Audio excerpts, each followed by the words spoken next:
Harry Potter, épisode 9. Bienvenue dans le 9e épisode.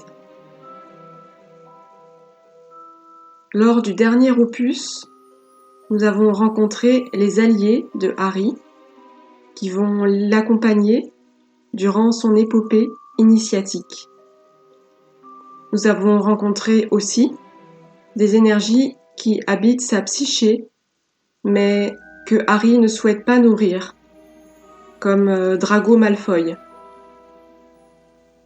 À présent, nous sommes arrivés au château de Poudlard et nous allons chercher ce que cet espace peut bien représenter.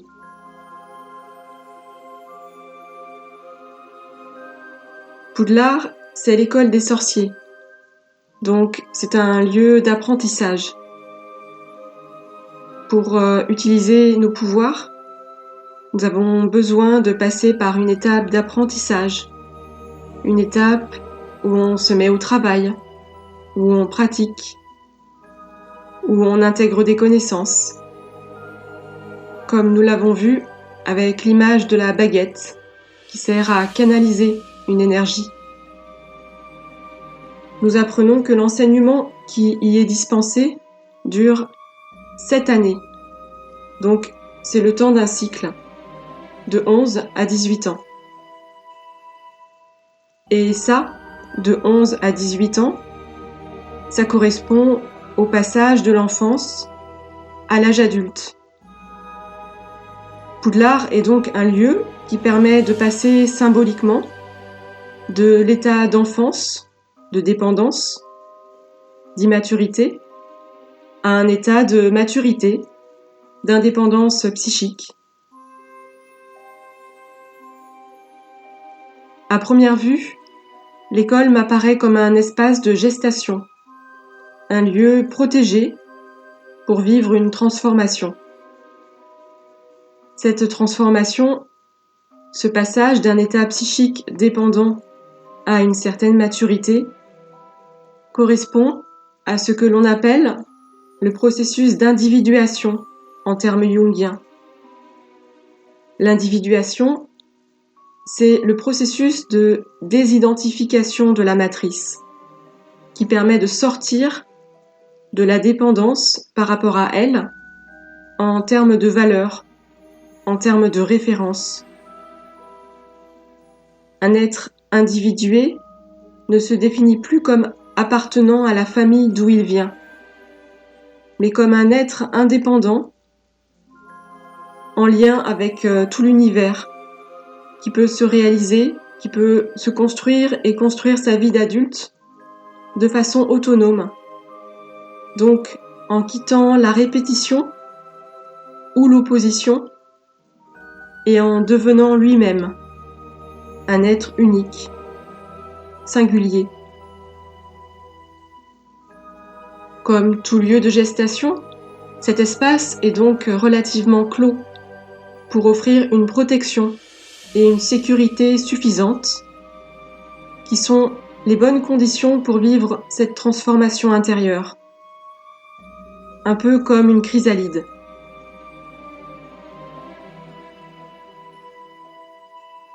Le processus d'individuation est le fruit d'un véritable travail. Il s'élabore de rêve en rêve travaillé. Un peu comme on apprend une nouvelle langue, entrer en relation avec sa psyché demande du temps. En fait, rares sont les adultes qui le sont psychiquement. On peut très bien être un chef d'entreprise imposant, un acteur charismatique, un intellectuel qui fait autorité même, et être psychiquement conditionné par son système matriciel. Pour se dégager de sa matrice, il est nécessaire d'aller la rencontrer à l'œuvre, à l'intérieur de soi, dans notre inconscient. Donc, je propose que Poudlard représente cette étape-là, cette étape où il se passe cette transformation dans l'être. Et ça, c'est l'espace de l'analyse, et ça correspond à un cycle dans le chemin de l'éveil. le processus d'individuation est le travail de toute une vie. Mais après ce cycle, les sorciers sortent de l'école pour vivre leur vie, ce qui veut dire qu'après cet apprentissage, il y a l'aptitude à évoluer dans le monde de la magie, à entrer en relation avec notre propre inconscient de façon beaucoup plus autonome. Si le monde des sorciers représente l'inconscient, comme nous l'avons vu, l'école de Poudlard est donc logiquement l'école de l'inconscient. Et pour moi, une analyse, c'est bien cela, une école de l'inconscient. Poudlard est sous la tutelle de Dumbledore, qui en est le directeur.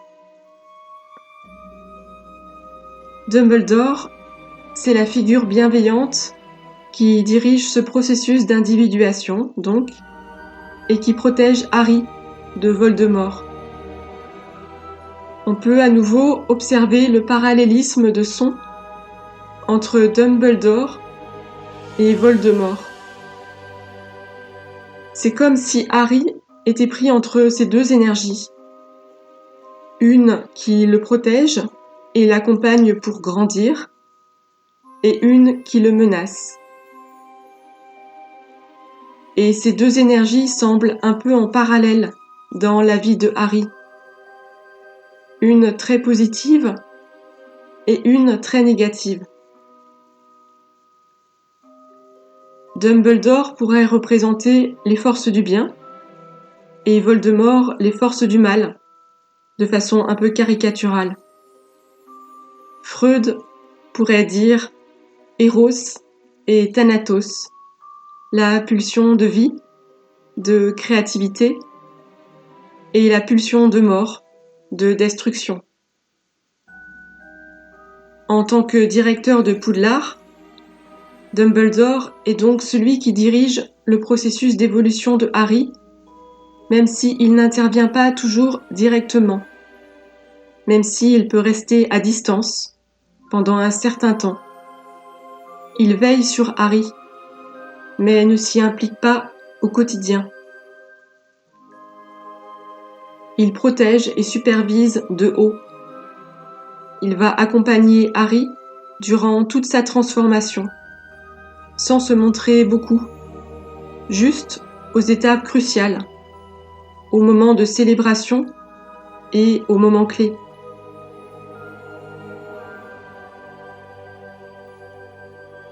Et les différents professeurs, avec leur caractère beaucoup plus égotique, sont des figures qui sont là pour accompagner Harry au quotidien, dans cet apprentissage.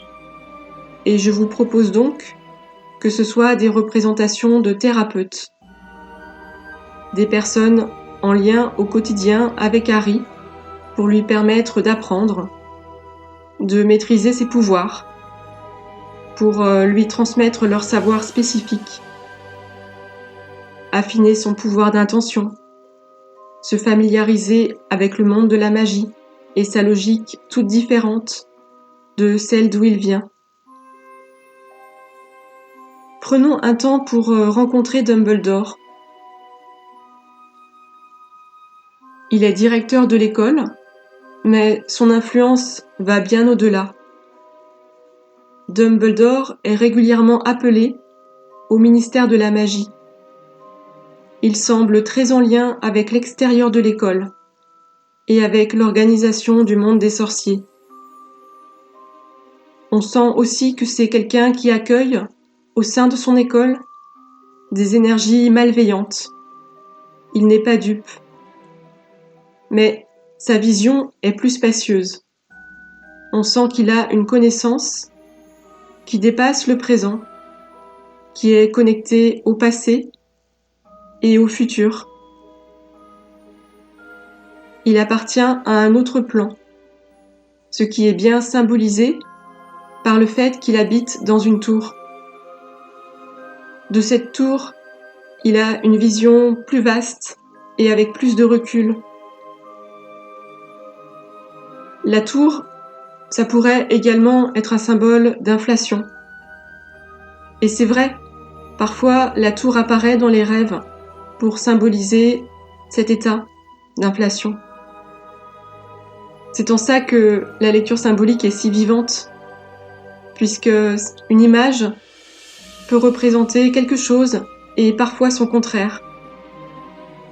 Et c'est en s'appuyant sur le contexte, sur tout ce qu'il y a autour, qu'on va pouvoir comprendre ce que représente ce symbole dans le cas des contes, et ici aussi, en travaillant avec un matériau collectif.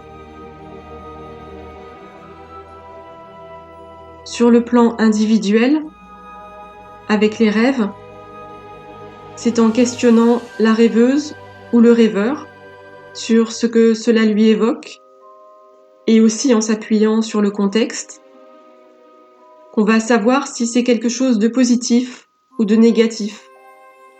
Qu'est-ce que ça représente vraiment en finesse, ce symbole? Et ici, la tour n'est pas un symbole d'inflation. Pourquoi? Eh bien, parce que si c'était un symbole d'inflation, Dumbledore serait coupé des autres, coupé émotionnellement.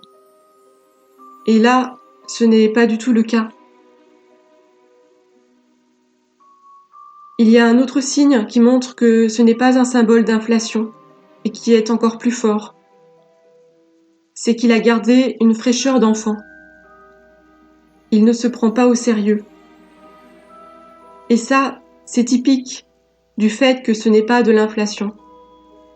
Car quand on est pris par l'inflation, on se prend au sérieux, on se positionne au-dessus des autres.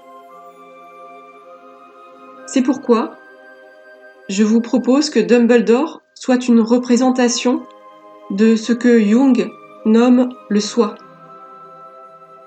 Le soi est un terme laïque, neutre, qui a été créé par Jung pour parler de la dimension transcendante, du divin, en se dégageant complètement de toute l'empreinte religieuse qui est chargée de projections négatives et de querelles de chapelle.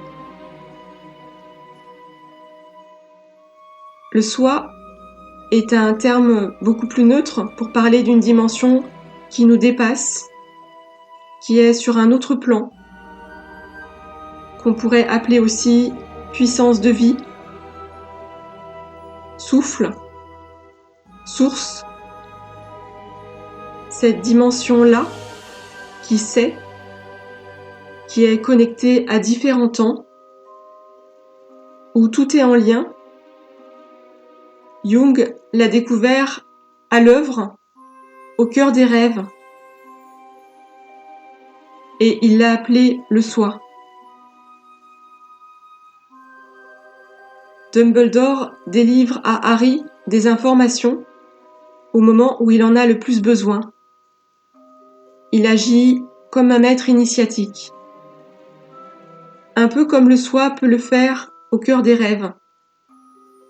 Cette figure du soi, quand on fait un travail sur les rêves, elle apparaît, on la rencontre, sous des formes assez inattendues parfois, puisqu'elle ne se prend pas au sérieux.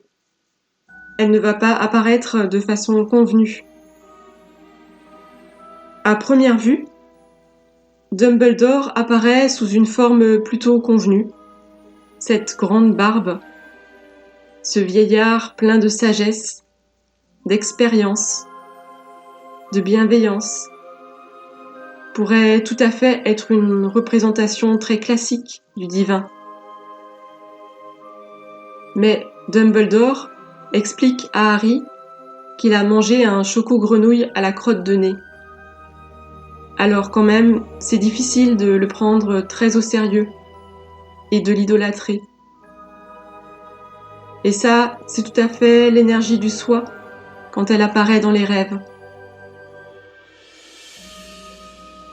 Le fait que Dumbledore représente donc cette dimension transcendante replace le travail de l'analyse, représenté par Poudlard, sous cette tutelle. Ainsi, Le travail d'analyse qui nous est proposé à travers la saga Harry Potter est un travail d'analyse transpersonnel, c'est-à-dire supervisé par le divin. Il ne s'agit pas d'une analyse du moi, de la personnalité.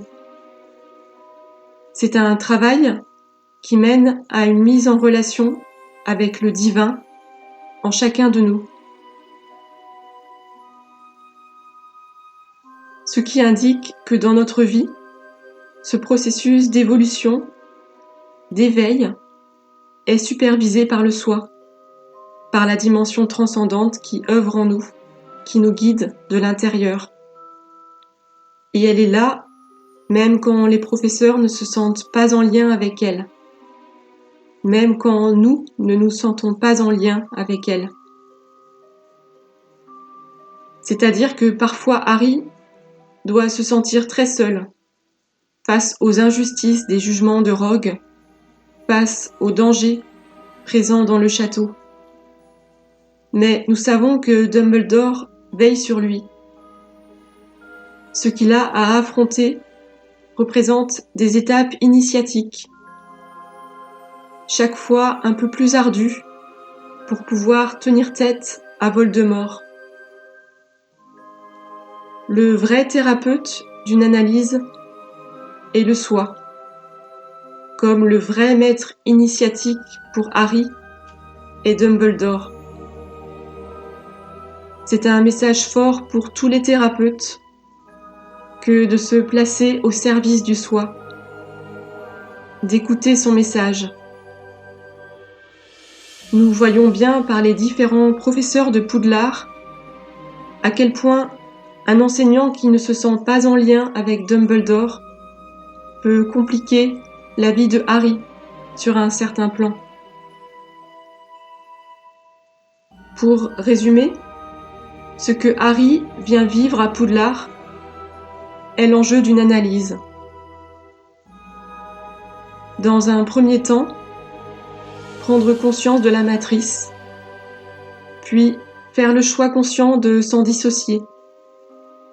Et ça demande du courage, de se retourner à l'intérieur de soi, en plongeant dans le mur, en allant visiter notre inconscient, parce qu'il y a toutes ces voix du collectif qui nous disent que c'est un mur et qu'on va s'y percuter. Donc, il faut un acte de foi pour retourner à l'intérieur de soi, rencontrer l'inconscient. Et dans l'inconscient, nous pouvons récupérer de l'énergie, retrouver des figures amies, des figures blessées, qui sont nos potentiels, nos ressources. On y découvre aussi des ombres négatives, des figures possédées par des archétypes. Les rencontrer de l'intérieur nous permet d'établir un processus de paix, de comprendre l'influence de ces figures et de nous en dissocier,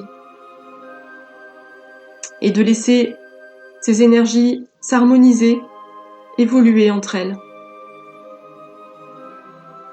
Au fur et à mesure, cette harmonisation qui se crée à l'intérieur de nous trouve un écho à l'extérieur, et on commence à se retrouver soi-même, à l'image de Harry, qui se découvre une famille à Poudlard, qui se sent chez lui pour la première fois.